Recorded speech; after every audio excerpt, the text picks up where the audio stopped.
So as soon as the Harrier dies and the cutscenes and everything are done, you're going to want to go ahead and jump off the bridge. As dangerous as it sounds, it's actually quite forgiving. Just make sure your angle is set before you jump, since you can't exactly adjust once you're in the air. For your menus, you're going to want your BDU and both of your pistols. One pistol will work, but two is better. This is not a pretty sight. All this movement currently is normal movement, basically. Nothing changes from any casual playthroughs, except for the fact that you'll avoid shooting those guards up on the second bridge up there. Hence the BDU, since the BDU will kind of camouflage you.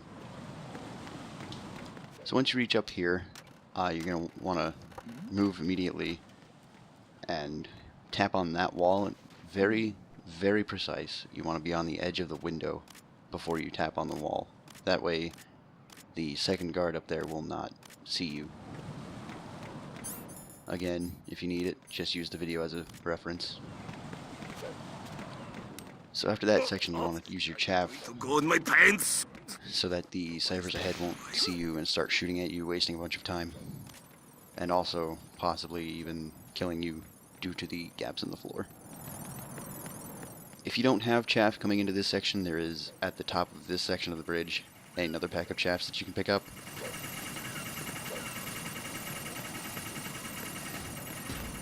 So I unequipped the BDU coming into the Shell 2 core because if you don't, then this particular batch of cutscenes will take it's version dependent, but usually it'll cost you a lot of time in loading the cutscenes. The PC doesn't get hit nearly as hard as the PS2 and PS3 do, or Xbox.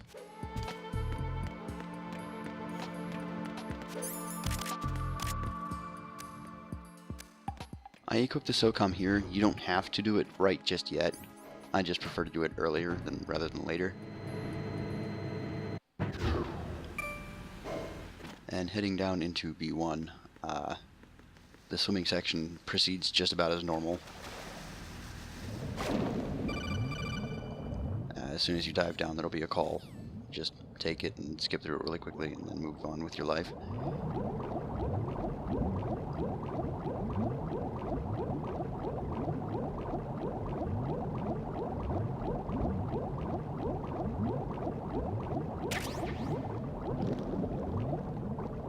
Now, you can tap backwards on the right analog stick, and most times it will immediately reverse right in direction.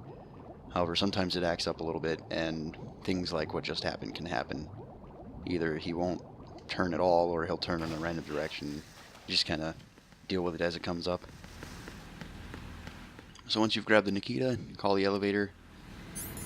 And I'm going to go ahead and use this opportunity to equip the Nikita as well. And head up back to the first floor.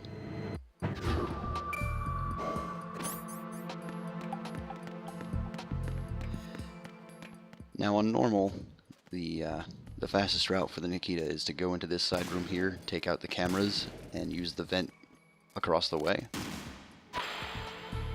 This is due to the fact that the other route that is available takes a while because you're moving in as many as straight lines. So despite the fact that you have to deal with the animation of hopping up and climbing down, it is faster to do that.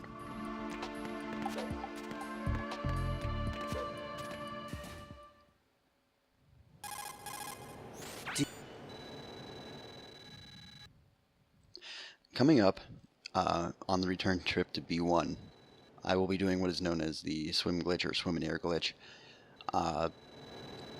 If you don't know, or if you can't do it reliably, you can always just go through the section normally as you would. And in fact, in normal, it opens up a faster strategy involving killing Vamp with the Stinger missile launcher. It is very, very tough to time the lethal Vamp strategy. And it's also very, very rough to do the swim and air glitch on your first few tries until you get used to how it works.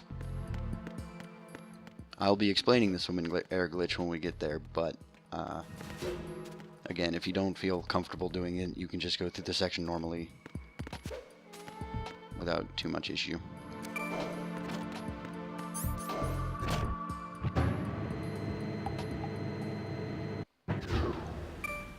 Also, here's another part where version differences can make it play.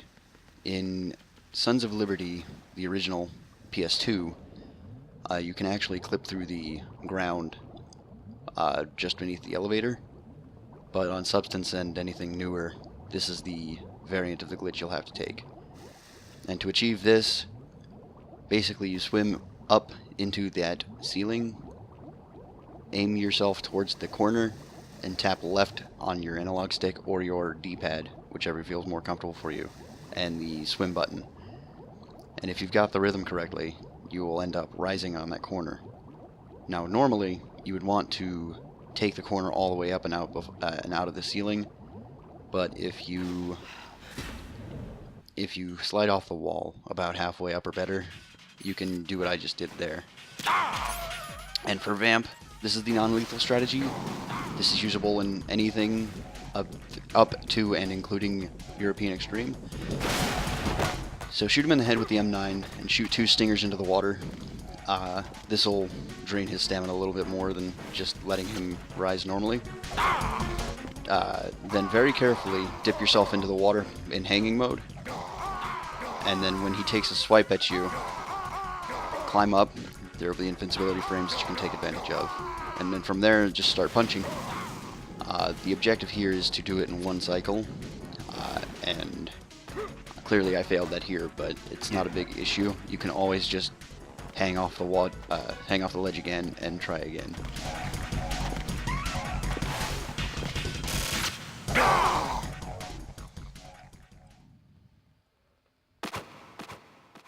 The maximum amount of hits you can take is between 8 and 10, depending on how you're spaced. 6 is about average. Anything less than that, and it's not terribly great. It takes a little bit of practice, but once you get the rhythm and the timing down, it's much easier. And after Vamp, it's just a simple matter of going to meet Emma. And we ignore the body armor on normal since we have access to rations.